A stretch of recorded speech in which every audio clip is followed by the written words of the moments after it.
Bibili kami ng TV. Si sir, pinapamahal na pinapamahal eh. Yan natin. Oh, ito yung gusto niya. Asan sir? Ayan yung pinili namin kanina eh. Bago siya mag-Samsung sir, 25,490. Ha? Okay, Skyward. Ito? Ayun yung kanina. Kawasing lang yan. Ito.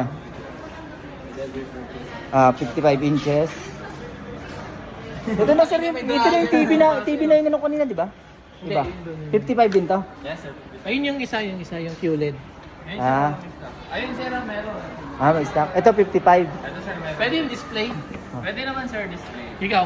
Huwag Check yung natin display. sir kung kailan natin na-display. Huwag yung display kasi ano. Wala.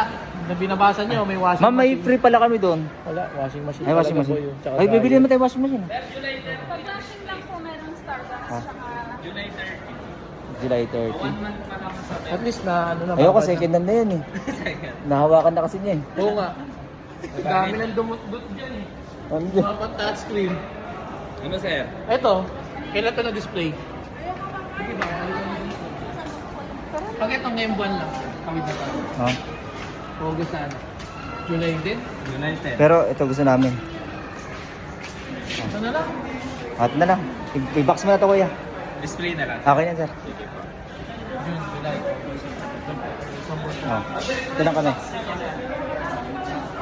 least testing na. Yan ito, pabox na natin ito ano. Ito natin kung kompleto. Para alam natin kung sino babalikan natin. Ito po yung naglabas ng box, walang TV. Tawag si ano? Sino? Ron! Ron! Kung marami na tayong pera, pwede na bilhin to. Ito gusto ko, mas malaki. Para sa bahay oh. Wala kayo mananalo ng loto. Yan.